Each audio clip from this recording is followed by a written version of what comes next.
Hey guys, Jay here from Born to Produce, and I'm back with a bonus video for the EDM course. This one is on how to arrange your track and a particular EDM arrangement, and I'm about to explain that to you now.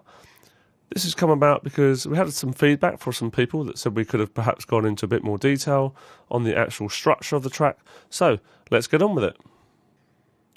So as you can see along the top of the arrangement, I've gone in and added a marker track, which if you wanted to do this yourself, just right click, actually I'll show you right at the bottom of the screen.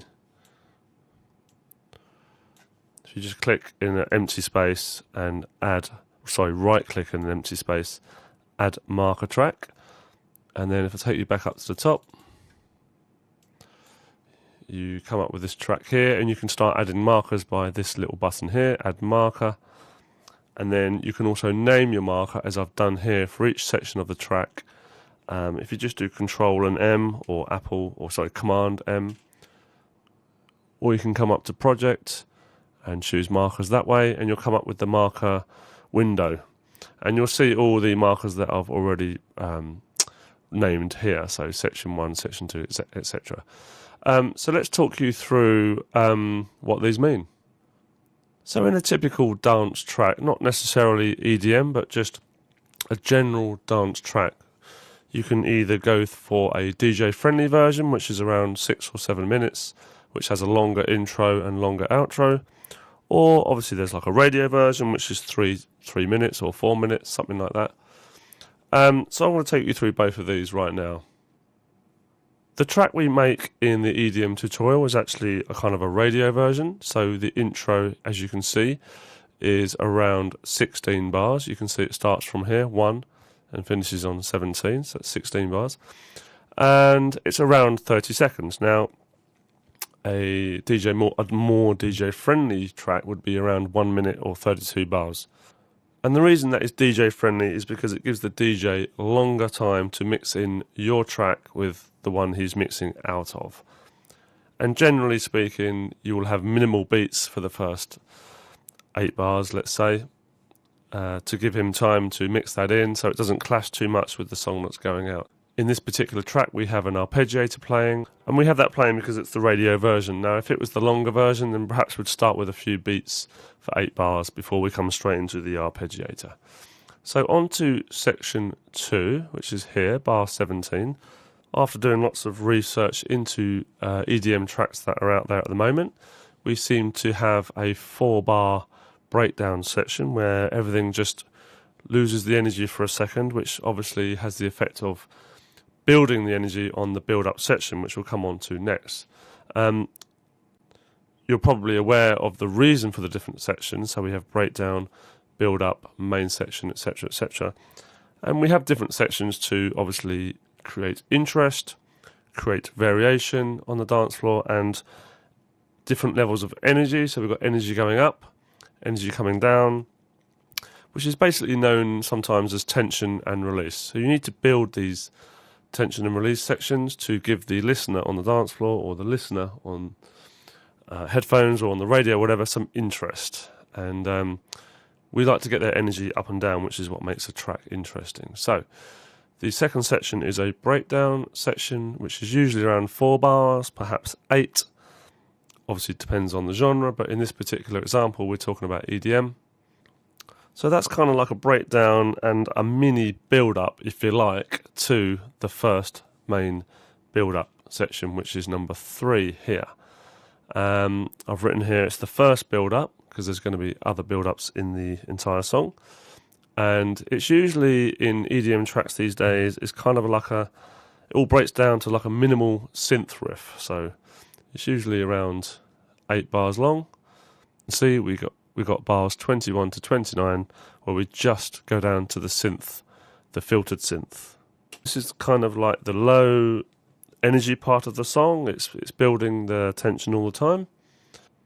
And if you've done the tutorial, you know that the frequency cutoff rises, and therefore the energy slightly rises before the second section. You know, it brings us nicely into the second section of the build-up, which is part 4 here. And I've labelled it as second part of the first build-up, 16 bars. So really, you could call this, you could group this all into one, bars 21 to 45. You could class this whole section as a build-up, but I just wanted to segregate the two there because the first section is just a minimal riff. First part of the build-up, second part of the build-up,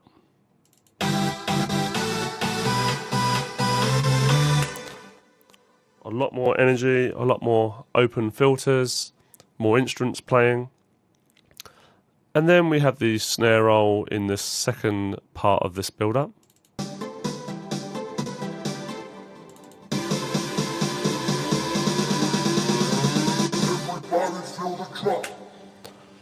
And obviously we've had, as you heard there's a vocal sample with every other instrument taken out. So the best way to accentuate your main section is to drop everything out before it, so then you get a big impact as it kicks in. So most EDM tracks these days have a main section of around about 16 bars. Obviously some people do it differently, but this is what I found out to be the general rule. And this is the biggest section of your song, the most important part of the song in my opinion. And this is the bit I like to always program first. If you get this bit right, the rest is easy.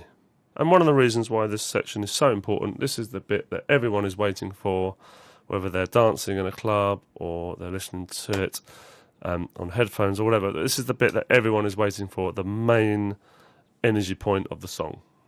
And of course we can't just have this section running all the way through because it would become boring, so we go to another breakdown section, which is, as I said before, around about 4 bars long.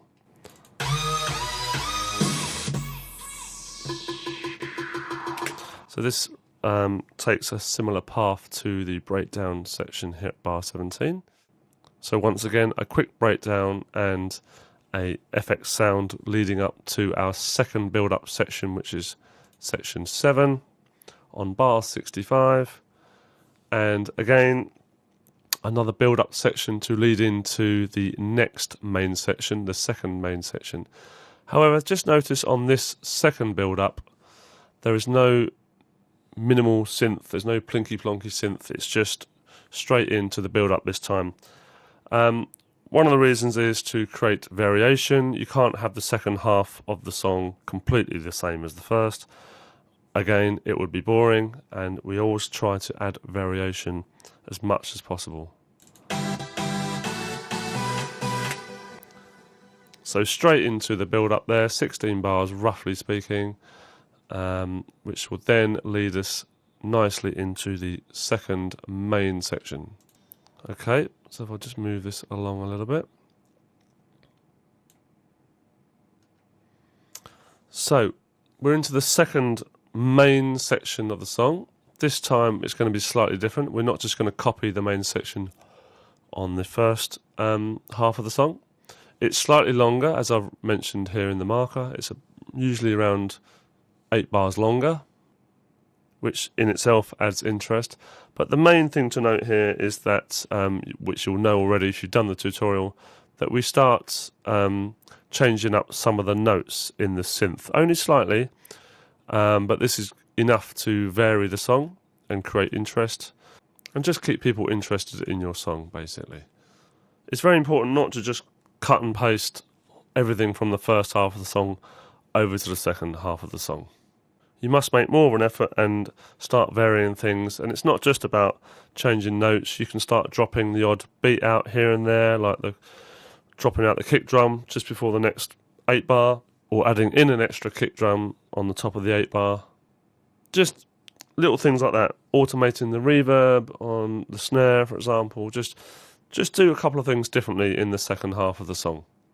And then, of course, we move on to the outro, which I haven't actually programmed yet. That was part of the homework set for you guys.